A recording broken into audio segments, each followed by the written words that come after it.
রামনবমীর উৎসবে প্রদর্শিত অস্ত্র দিয়ে পশু নিধনের উৎসব, অভিযোগ গুরুতর। পাখি মারার বন্দুক দিয়ে নিরীহ কুকুর হত্যা বারাসাত শহরে। অভিযোগ উঠেছে অমানবিক নৃশংসতার। আটক অভিযুক্ত 2, পলাতক 1। মানুষ শিকার না হোক, অবলা জীবই শিকার হোক, তাহলে এমনটাই অভিযোগ কুকুর হত্যাকে কেন্দ্র করে। অভিযোগ বিকৃত আনন্দের নৃশংস বহিঃপ্রকাশে। এলাকাবাসীর একাংশের অভিযোগ, অন্যতম প্রধান অভিযুক্ত রামনবমীর সময় 2টি বন্দুক সহযোগে প্রকাশ্য রাস্তায় অস্ত্র প্রদর্শন করে উৎসব উদযাপন করেছে। পুলিশ ব্যবস্থাও নেয় সেই সময়, তবে সেই আইন যথেষ্ট হয়ে ওঠেনি আরদেবকে স্থানীয় এক বাসিন্দার কাছে। অভিযুক্তের কাছে রামনবমীতে প্রদর্শিত অস্ত্রের মধ্যে একটি প্রাণঘাতী বন্দুককে প্রশাসন বাজেয়াপ্ত করে, অন্যটি পাখি মারা বন্দুক হওয়ায় বাজেয়াপ্ত করা হয়নি। কয়েকদিন যেতে না যেতেই সেই পাখি মারা বন্দুক দিয়ে প্রাণ গেল রাস্তার সাদা কালো রঙের একটি নিরীহ কুকুরের। অভিযোগ, ছড়রা বন্দুক দিয়ে বৃহস্পতিবার বারাসাত থানায় ময়না আরদেবক এলাকায় নিরীহ কুকুর নিধনের উৎসবে মেতে ওঠে অভিযুক্ত ও তার 2 সঙ্গী। এর কাছে 2টো বন্দুক ছিল। কিছুদিন আগে আমাদের এখানকার একটা মানুষ এখানে মাঠে কাজ করছিল, ওপেন এখান দিয়ে বন্দুকের গুলি চালাচ্ছে, তার কানের পাশ দিয়ে আরগানের গুলি যাচ্ছে। আজকে মানে ওনার বাড়িতে নাকি ওনার ছেলে ছিল না, সেই সময় 2টো ছেলে ঢুকে বন্দুক বের করে এই কুকুরটাকে, নিরীহ কুকুরটাকে মেরে দিয়েছে। সেই জন্য এ আর প্রত্যেকটা মানুষকে পাড়া সবার সাথে ঝামেলা করে, সবার সাথে গালাগালি বন্ধ করে। আর রামনবমীতে 2খানা বন্দুক নিয়ে ওই র্যালিতে গিয়ে বন্দুক নিয়ে করছে। সেখান দিয়ে একটা বন্দুক নিয়ে নিয়েছে, আর একটা বন্দুক ছিল, ওই আর একটা বন্দুক দিয়ে এই কাজটা করলো। একজনকে চিনি না, 2জনকে চিনি, এলাকার না, এলাকার একটা ছেলে, আমাদের এলাকার একটা ছেলে, এই বাড়ির ছেলেটাই, আর বাকি 2খানা ছেলে অন্য জায়গার ছেলে। গুলির শব্দে ছুটে আসে এলাকাবাসী, ভয়াবহ পরিণতির সাক্ষী হয় তারা। রাস্তায় নিথর হয়ে পড়েছিল কুকুরটি।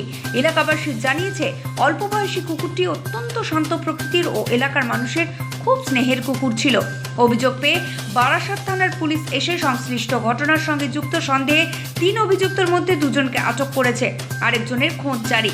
নৃশংস ঘটনাটিকে কেন্দ্র করে এলাকাবাসীদের ক্ষোভ ক্রোধ আছড়ে পড়ছে।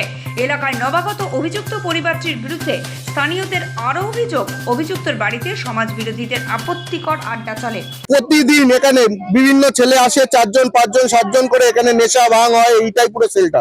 ইতিপূর্বেও অভিযুক্তদের বিরুদ্ধে নিরীহ মানুষকে গুলি চালানোর অভিযোগ রয়েছে, যে ক্ষেত্রে নিরীহ মানুষ বরাত জোরে প্রাণে বেঁচে গিয়েছে। বৃহস্পতিবার অবশ্য প্রাণে বাঁচেনি নিরীহ পথ কুকুরটি। আমি মাঠে কাজ করছিলাম, তাই ঘর থেকে বন্দুক দিয়ে গুলি করছিল, আমাকে 20টা ফায়ারিং করেছে।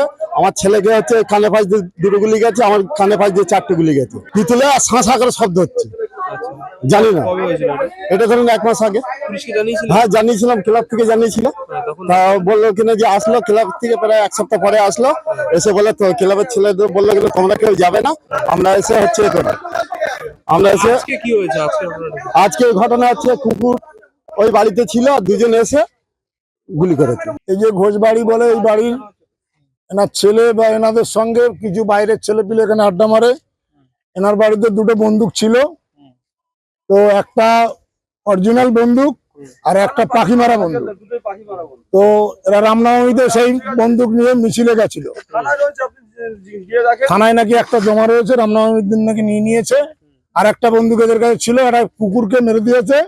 এলাকায় বিশাল দেখে গেছে, দেখি বিশাল ক্যাচাল, গুলি করে মেরেছে, অবলা জন্তু গুলি করে মেরেছে। আমরা সবাই এসে ওদেরকে মারধর করতে দেই না, আমরা পুলিশের হাতে তুলে দিয়েছি। Nobel Bangla news.